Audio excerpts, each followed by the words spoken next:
장일 선생님의 정신적인 교육을 제일 광부들이 흠모했어요. 신협이 성공하자 장일순의 원주 캠프는 탄광촌의 비싼 물가를 잡기 위해 소비자 협동조합을 만들어 나갔습니다. 그리고 각 지역을 연결하는 지역 협의체를 구성했습니다. 생필품을 도매시장에서 공동으로 구매하면 각 마을에 싼 값에 공급할 수 있었기 때문입니다. 원주 캠프의 이러한 운동은 박정희의 강압적인 근대화 운동과는 전혀 다른 것이었습니다. 제대로 교육시키고 제대로 하는 거를 가르쳐주자. 근데 사업이 안 돼도 좋다. 문제는 이건 뭐냐면 농민을 살리자고 해서 또 광산지대 수협 이런 노동자를 살리자고 해서 이걸 하는 건데 이러한 경제체제 하에서 이것이 살기란 말이지. 어려운 거다 이 말이야. 그러면 사람하고 돈이 있는데 사업이 안 되면 돈은 깨지는 거 아니야. 그러나 돈은 깨져도 좋지만 사람은 얻어야 될 거 아닙니까. 언젠가는 그 사람한테 이런 방식으로 우리가 살아야 된다고 하는 것은 체득하고 있어야 된다. 이제 그것이 뭐냐면은 10여 년 이상을 그 일을 끌어왔죠.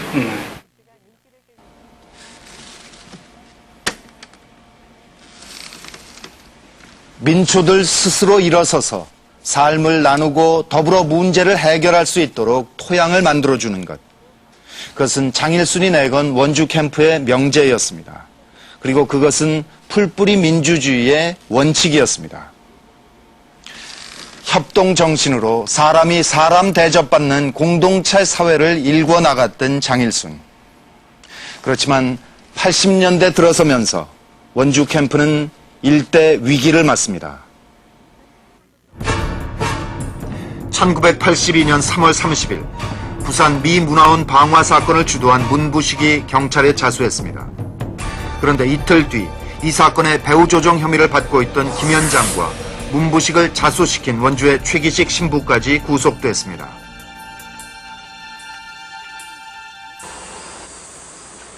원주로 숨어든 김현장과 문부식에게 그동안 숨을 곳을 마련해 준 것이 문제가 됐습니다. 이 사건을 계기로 전두환 정권은 원주 캠프를 빨갱이 소굴로 몰아붙였습니다. 큰 사람들이 많은 박해를 받았지 않습니까? 그러면 이제 피할 곳이 없잖아요. 그리고 원주에 와서 장일순 선생 품에 안겼지. 그럼 장일순 선생이 만날 집안에서 감시받고 있는 처지에 이걸 안고 있을 수 없잖아요. 그러면 주변에 있는 말하자면 아우나 제자나 이런 사람들을 불러서 네가 이게 좀 맡아서 이게 보호를 해라. 이런 식으로 이제 해서 뭐 황둔이든지 시골에 가서 농촌에 잘 아는 또 신뢰할 수 있는 사람 집에 가서 밥 먹고 해결하고 일도 하고 그냥 밥을 어떻게 얻어먹습니까? 노동도 같이 오고 그러면서 세월을 보냈죠. 7, 80년대 장일순의 원주 캠프는 기댈 곳이 없는 사람들에게 항상 열려 있었습니다. 암울한 현실을 견디기 힘든 사람들이 쉬었다 가는 오아시스와도 같은 곳이었습니다. 그 당시 그 70년대, 80년대라는 게 그러니까 어디 그 기댈 데가 없었던 그런 때죠. 이제 저 개인적으로는. 그래서 뭐 선생님만 아니라 그 원주라는 곳 그 전체가 저한테는 마치 어떤 고향이라고 그럴까요? 이제 큰 나무 그늘 같은 그런 곳이었습니다. 그래서 어디 기댈 데 없고 또 이제 한참 때니까 이제 속이 부글부글 이제 끓고 이제 그러면은 그냥 무턱대고 이제 원주를 찾아가는 거죠.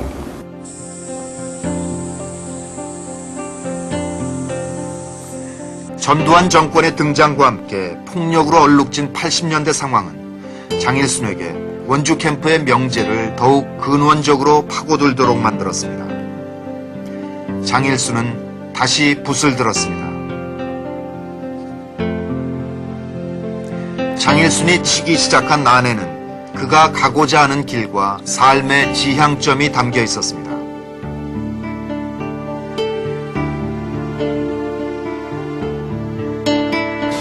요새 뭐 난이라기보다 나 요새 여기 처리하는 것은 잡초예요. 내가 생활 속에서 이렇게 보니까 잡초 하나의 경지도 사람은 요새 못하고 있어. 내가 보통 이제 손님들하고 만나서 술 한잔 기울이고 저녁에 늦은 걸어 들어가는데 길바닥에 서 있는 그 풀 하나가 말이지 대지의 뿌리를 받고 있고 주야로 1호를 갖다 자연스럽게 맞이하거든 짓밟혀도 말이야. 대단한 거지. 그걸 어떻게 인간이 요새 할 수 있느냐 이 말이야. 그러니까 난초라기보다는 자연에 이렇게 흐트러져 있고 노방에 흐트러져 있는 그 풀 하나가 그렇게 멋있을 수가 없어요. 뭐 잡초라고 해야 되겠지, 난이라기보다도.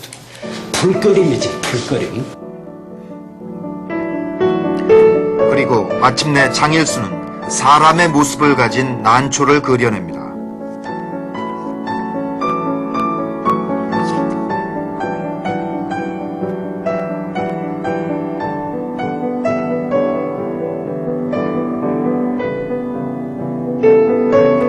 줄기를 의연히 세우고 꽃을 피워내는 생명.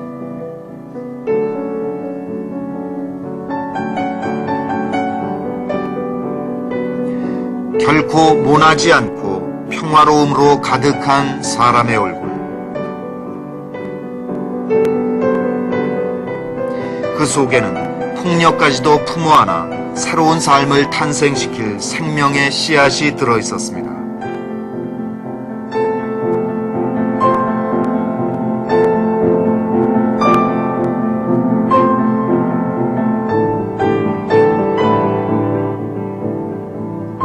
그의 작품들은 소리 소문 없이 민주화운동 단체들의 보탬이 되었습니다. 전시를 마치고 그림을 사가거나 글씨를 사가신 분들도 계셨기 때문에 적지 않은 돈이 모였는데 제가 그걸 통장으로 만들어서 마무리 정리를 해서 갔더니 선생님께서 열어보시지도 않고 제 말씀만 그냥 들으시고는 그 돈은 내가 쓸 돈이 아닐세 그러시더니 한살림 운동 하는데 보내주라고 하셔서 그쪽으로 제가 전해드렸거든요. 선생님은 당신이 살아가시면서 당신의 글씨나 작품을 당신의 생계를 위해서 쓰시지 않았던 것 같았어요. 그의 88년 작품 전시회는 한살림 생명운동을 돕기 위한 것이었습니다. 80년대 장일순의 원주 캠프가 태동시킨 한살림 생명운동은 무농약 재배로 농촌은 도시의 식탁을 책임지고 도시는 농촌의 생활을 책임지는 상생의 문화운동이었습니다. 오늘날의 산업 문명이 굉장히 엄청나게 죽음의 세계를 가고 있지 않습니까?